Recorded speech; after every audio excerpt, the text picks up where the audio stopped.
सभी की शुद्ध आत्मा को अनंत वंदन नमन। मिस्टर चेतन मूर्ति अपने घर से ज़रूरी काम करने के लिए घर से निकला हुआ है और घर से निकलते ही उसने चौराहे पे देखा कुछ भीड़ जमा हुई है, कुछ लोग जमघट करके खड़े हुए हैं। उसे भी उत्सुकता जागी कि क्या बात है, यहाँ क्यों लोग खड़े हैं। और उसने नज़ारा देखा कि एक जादूगर जो है उसके हाथ में एक मैजिक बैग है, एक मैजिकल बैग है और वो लोगों को ये बता रहा है कि इसमें से जो चाहो क्या होता है, निकलता है। ये बैग ऐसी है, इसमें से जो चाहो वो निकलता है। तो मिस्टर चेतन मूर्ति को बहुत बहुत क्या लगा, अमेजिंग लगा। अरे ऐसी भी कोई बैग होती है कि जो चाहो वो निकले। उसने कहा निकाल के दिखाओ, कुछ तो निकाल के दिखाओ। और उस व्यक्ति ने, कहते हैं, उस मैजिकल बैग में से एक पौधा निकाला। फिर थोड़ी देर में आम भी निकाल दिया, फिर थोड़ी देर में खरगोश भी निकाल दिया। अब तो कहते हैं मिस्टर चेतन मूर्ति दंग रह गया कि ऐसी आज तक मैंने ऐसी बैग नहीं देखी। उसने कहा क्या कीमत है इसकी? क्योंकि क्या होता है, जो भी अमेजिंग लगता है, जो भी चित्र विचित्र लगता है, तो लगता है इसे खरीद लो। क्यों खरीद लो? क्या देगी? क्या देगी वो? जो चाहो वो मुझे मिल सकता है, ऐसी ताकत इस बैग के अंदर है। और उसने कीमत पूछ ली और वो व्यक्ति हंस पड़ा। उसने कहा कीमत की क्या ज़रूरत है? उसने कहा नहीं कीमत बताओ, मुझे तो ये बैग लेनी ही है। और उसने कहा लेके क्या करोगे? उसने कहा ये मत पूछो, मुझे तो ये बैग क्या करनी है, लेनी है। जब उसने बात कही कि मुझे बैग खरीदनी है, तो कहते हैं जादूगर ने कहा जो चाहो वो क्या कर लो, कीमत दे दो, जितनी मर्जी है इतनी कीमत दे दो, ये बहुत अमूल्य है, ये बहुत अमूल्य है। और फिर कहते हैं उसने बड़ा दाम दे करके मिस्टर चेतन मूर्ति ने वो बैग खरीद ली। खरीद तो ली, हाथ में आ गई, लेकिन उस व्यक्ति ने कहा, जादूगर ने, कि याद रखना this bags are very temperamental. क्या बोल दिया साथ में? ये बैग जो है बड़ी मूडी होती है। क्या होती है? Mood problem. आपको जानते, किसी मूडी व्यक्ति के साथ आप रहते हो तो कैसी प्रॉब्लम होती है। किसी मूडी व्यक्ति के साथ आपको 4 घंटे भी गुजारना पड़े तो आप जानते क्या आपको मिलता है उससे। यानी कभी तो बात मन से सुनेगा, कभी बात मन से नहीं सुनेगा, कभी तो जवाब देगा, कभी जवाब नहीं देगा। और उस व्यक्ति ने कहा ये बैग बहुत सेंसिटिव है, संभल के इस्तेमाल करना। अब वो व्यक्ति कहते कोई बात नहीं, मुझे सब इस्तेमाल करना आ गया है, मुझे इसकी विधि पता है, मैं इस्तेमाल कर लूँगा। अब जहाँ जाना ज़रूरी था वहाँ तो वो गया ही नहीं। कहाँ लौटा? अपने घर। अपने घर उसे जाने की इतनी शीघ्रता थी कि घर जाके क्या करूँगा, फटाफट इसमें से जो चाहता हूँ निकालूँ। और जल्दी जल्दी चलने की फिक्र के अंदर, जल्दी जल्दी कदम उठाने के चक्कर में उसे बड़ी तेज प्यास लगी। तो उसने सोचा घर जाके पानी पीऊँगा। एकदम से ख्याल आया कि घर जाने की कहाँ ज़रूरत है पानी के लिए। अब क्या है मेरे हाथ में? मैजिकल बैग है। मेरे हाथ में ये मैजिकल बैग है, इसी में से पानी निकल आएगा। उसने कहा पानी चाहिए, बैग को कहा पानी चाहिए। क्या आएगा बताओ? पानी मिलेगा उसको? कुछ नहीं निकला। अब उसे लगा कि पानी तो निकला ही नहीं। फिर सोचा कोई बात नहीं, जादूगर ने आम निकाल के दिखाए थे। उसने कहा आम से ही काम चलेगा, कोई बात नहीं, पानी की प्यास लगी है, आम से चला लूँगा। उसने कहा आम चाहिए। आम निकले क्या? नहीं, आम भी नहीं निकले, पानी भी नहीं निकला। उसे बड़ी हैरानी हुई। जल्दी से घर पहुंचा। घर पहुंच के उसका दम निकल गया कि जैसा सोचा था ऐसी बैग निकलेगी या नहीं निकलेगी। लेकिन उसे पता लगा कि ये बैग जो है जैसी दिखती है, जैसा कहा गया है, जैसा उसने निकाल के दिखाया था, घर आकर के कुछ नहीं। बस ये कहानी, और कोई चेतन मूर्ति नहीं है, हम ही चेतन मूर्ति है। वो चेतन मूर्ति और कोई दूसरा नहीं है, वो मैं स्वयं हूँ। मैं ही चैतन्य मूर्ति ऐसा हूँ, जन्म जन्म जन्म जन्म से सुख की चाह में भटक रहा हूँ और संसार की मैजिकल बैग के अंदर लगता ऐसा है कि ये चीज मिल जाए तो मुझे क्या मिलेगा, सुख मिलेगा। ऐसा मेरे साथ हो जाए तो मुझे सुख मिलेगा, ऐसी ऐसी प्लानिंग मेरे सक्सेस हो जाए तो मुझे सुख मिलेगा। लेकिन सुख आज तक नहीं मिला। बैग में से क्या निकला? कुछ भी नहीं निकला। और इसलिए इसी के लिए ज्ञानियों ने कहा ऐसी बैग जो होती है वो टेम्परामेंटल होती है, ऐसी बैग जो होती है बड़ी सेंसिटिव होती है। ऐसी बैग को समझने के लिए ज्ञानियों ने शब्द दिया सुखाभास। उन्होंने कहा सुख जैसा लगता है, सुख जैसा प्रतीत होता है, कुछ देर के लिए हमें लगता है सब कुछ मिल गया। और आप देखिए नॉन स्टॉप हम अपनी लाइफ के अंदर क्या कुछ कर रहे सुबह से उठ करके, तो आपको पता लगेगा ओनली हमें सुख चाहने के लिए, सुख पाने के लिए सुबह से शाम हम जितनी एक्टिविटी बदल रहे हैं, वो एक्टिविटी बदलने के पीछे क्या कारण है? अब नाश्ता करके आए हो, चाय पी के आए हो, क्यों पी के आए चाय नाश्ता? अच्छा लगेगा, फ्रेश हो जाएंगे, थोड़ी ताकत आ जाएगी, थोड़ी जड़ता हट जाएगी। यानी सुख पाने के लिए आहार किया जाता है और सुख पाने के लिए निहार किया जाता है। निहार भी जो किया जाता है वो सुख पाने के लिए किया जाता है। अभी आपने हाथ को सीधा रखा है, थोड़ी देर में लगता है सीधा हाथ क्या हो गया, क्या हो गया, अकड़ गया। सीधा हाथ रखने से वो अकड़ गया। आप क्या करो, हाथ को थोड़ा मोड़ लो। अभी ऐसे बैठे हो, थोड़ा ऐसा कर लो। यानी ये सब जो हरकतें हैं वो हमें सूचित करती है, संकेत देती है।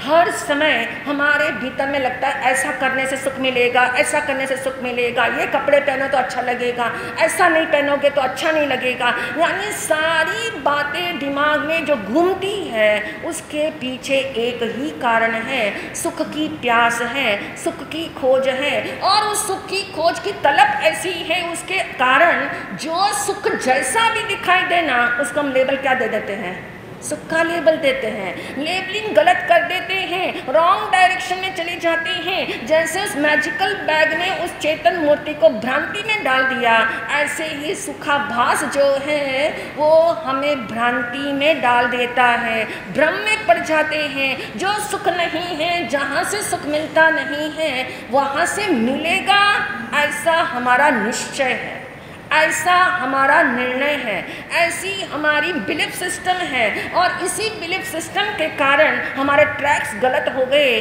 जन्म जन्म जन्म जो है गलत ट्रैक पे चलते गए और मंजिल से क्या होते गए, दूर। मंजिल से दूर होते गए, मंजिल से बेखबर होते गए। मंजिल की जो तलब है, जो एक्चुअल मंजिल है, उस मंजिल की तलब को हमने किसी और मंजिल के रिप्लेस करके क्या कर दिया, सेटिस्फाइड हो गए। इसीलिए भगवान महावीर ने शब्द दिया कि भौतिकता शब्द ऐसा है जिसकी चकाचौंध के अंदर हम असली सुख को भूल जाते हैं। इसीलिए ज्ञानियों ने कहा बहुत सुंदरता से इस सुखाभास को समझ लो, क्योंकि चक्रवर्ती ने भी समझ लिया था। जिस चक्रवर्ती के पास इतना पुण्य के उदय के शिखर के ऊपर बैठे हुए हैं, उन्होंने इस राज को समझा, उन्होंने इस सीक्रेट को समझ लिया, उन्होंने अपनी भूल को सुधार लिया। तो क्या हम नहीं सुधार सकते? हमारे पास तो कुछ भी नहीं है। चक्रवर्ती की कंपैरिजन में अपने पास क्या है? तुच्छ है हम, उनके सामने बूंद बराबर भी नहीं है। जो उनको मिला हुआ था इतना पुण्य का उदय, लेकिन उस पुण्य के उदय के शिखर पर बैठ कर के जो समझ में आता है वो कहते विरलों को जो है यहाँ बैठ के भी समझ में नहीं आता, ऐसा उनको समझ में आ गया। 12 चक्रवर्ती में से कितने को समझ में आ गया? 10 को। रेशियो कितना अच्छा है, देखिए वो रेशियो देखिए, चौथा काल है। और उसके अंदर उनको ये बात समझ आ गई कि 10 लोगों को ये समझ में आ गया कि जो ये सुख दिखाई देता है ये तो बाराती के घोड़े की तरह है। बारात का घोड़ा कैसा होता है? नॉर्मल घोड़े से क्या विशेषता है उसमें? हाँ जी संतोष जी बताइए। थोड़ी देर के लिए क्या होता है? सजाया जाता है घोड़े को, बारात के घोड़े को थोड़ी देर के लिए सजाया जाता है। उसके माथे के ऊपर कलगी डाली जाती है और उसके पैरों में घुंघरू बांधे जाते हैं और उसके सुंदर सा जैकेट पहनाया जाता है और वो धीमे धीमे चलने की उसको ट्रेनिंग दी जाती है। और उस ट्रेनिंग आप जानते हो कब चलता है? जब सामने कोई नाच रहा हो, सामने कोई नाच रहा हो तभी बाराती का घोड़ा मंथर गति से चलता है। ऐसी ट्रेनिंग उसको दी गई है। बस जैसा सुख उस घोड़े को कितनी देर का मिल रहा है? हाँ 2 घंटे, 1.5 घंटा, 1 घंटा, जितनी देर उसको तैयार किया गया उतनी देर के बाद वो देखता है कि मुझे बाद में कहाँ फेंका गया है, अस्तबल के अंदर डाला गया है। बस यही विचार उस चक्रवर्ती को आता है। अभी इतना साज सज्जा वाला मेरे पास सामान, इतना ऐश्वर्य मुझे मिला हुआ है, लेकिन बाद में मैं कहाँ फेंका जाऊंगा? 7वीं नरक में। बाद में मेरा क्या होगा? जो दूरदर्शी होकर के चलते हैं वो अपने जीवन का बहुत बड़ा लक्ष्य जो है वो कुल मूल लक्ष्य की तरफ पहुंचना चाहते हैं। उन्हें समझ में आ गया ये भटकाव का रास्ता हो जाएगा और इस वास्ते उन्होंने क्या किया? उन्होंने देख लिया कि ये मेरा जो है it is not my cup of T. यदि ये समझ में आ जाए हर जीव को it is not my cup of T, यदि ये चक्रवर्ती का पद भले ही मुझे मिला है, किससे मिला है? उदय से। किसी का तर्क था इसमें कि पुण्य के उदय से जो मिला है उसको तो भोगना ही पड़ेगा। अमित बताओ, भोगना पड़ता है? जैसे लोग कहते हैं पाप किया है तो पाप को क्या करना पड़ेगा? भोगना पड़ेगा। अब हमारी मेंटालिटी में जनरल व्यू पॉइंट में यही माइंड में रहता है कि पाप किया है तो क्या करना पड़ेगा? भोगना ही पड़ेगा। अब सेकंड वाला पॉइंट ये है, यदि पुण्य किया हुआ है और वो पुण्य का फल किसी न किसी रूप में हमें मिला हुआ है तो क्या पुण्य का फल भी भोगना पड़ेगा? पाप का फल भोगना पड़ेगा? देखो फल तो फल ही है, पुण्य का हो या पाप का हो, फल तो फल है। पुण्य का फल तो भोगना पड़ेगा, उसके लिए तो आप क्या कह रहे हो? कोई जरूरी नहीं है। शीतल क्या कह रही थी? हाँ, पुण्य का फल भोगना पड़ेगा। भगवान महावीर ने कहा किसी भी कर्म का फल भोगना नहीं पड़ेगा यदि आप जागे हुए हो तो। यदि पाप का फल मुझे भोगना पड़ेगा, लेकिन भोगना शब्द कहता है नए कर्म का बंध। भोग क्या कहता है? Recycle process. भोग कहता है अभी आपने कोई कर्म का फल भोगा, भोग का मतलब है नए कर्म का बंध जो है वो स्टार्ट हो गया।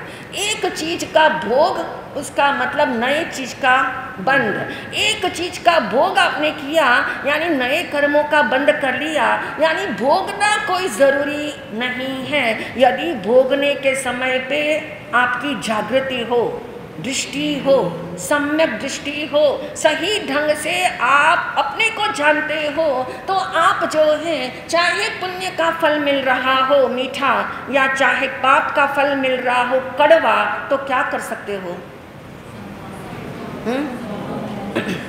भोगना जरूरी नहीं है। यदि सारे कर्मों के फल भोगने में लग जाएंगे तो मोक्ष में जाएंगे कब? सोचने वाली बात है।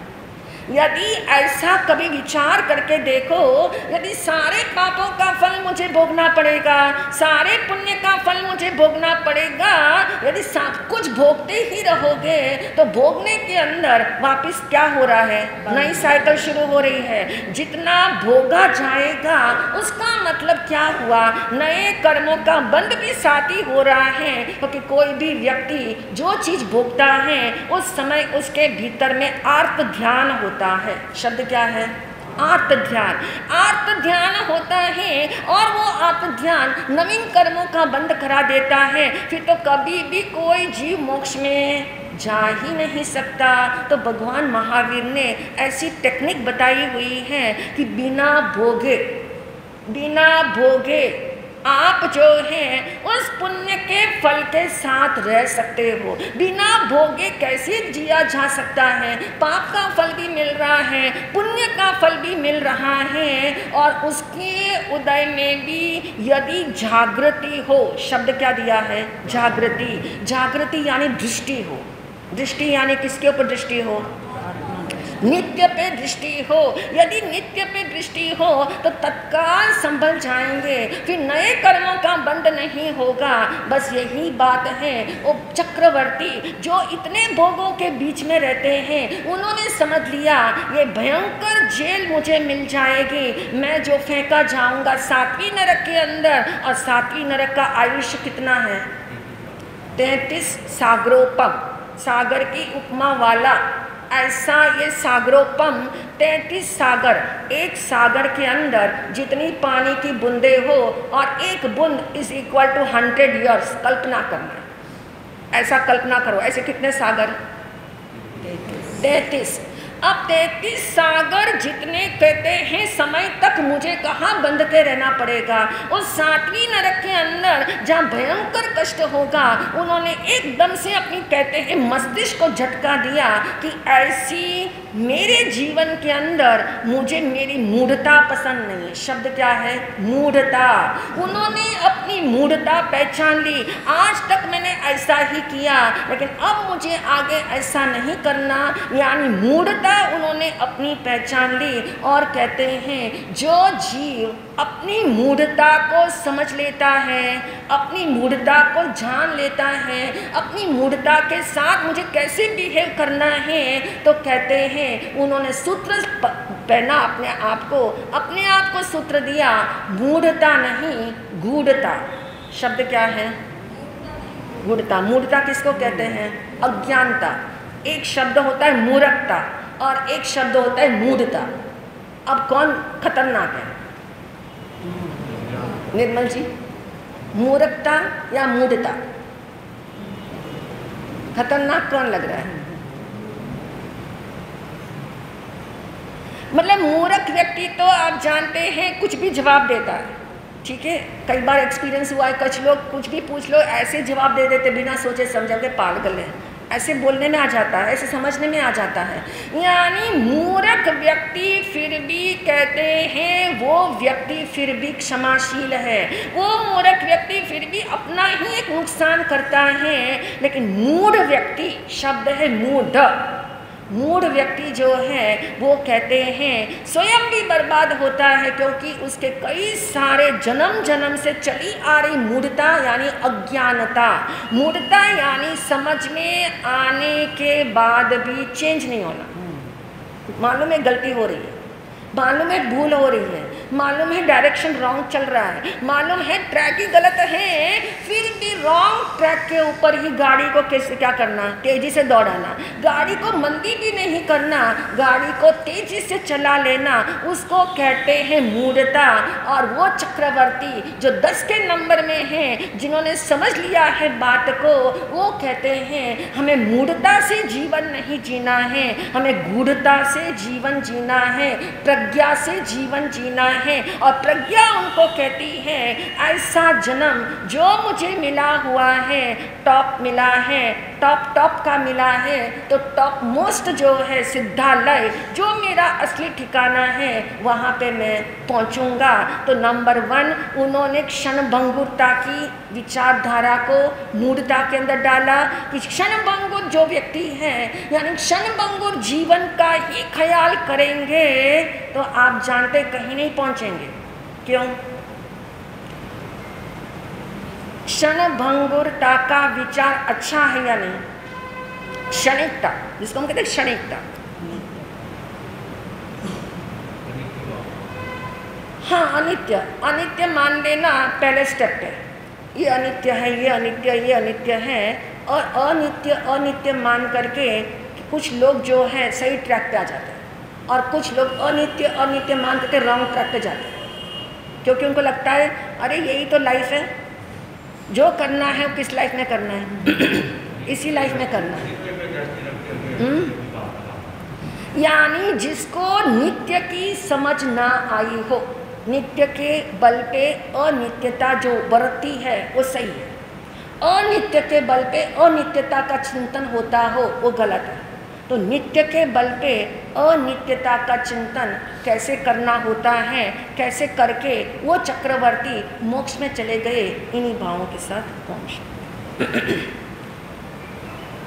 फैमिली अवेकनिंग के बारे में अमित जी आपको बताएंगे। थोड़ा बोल तो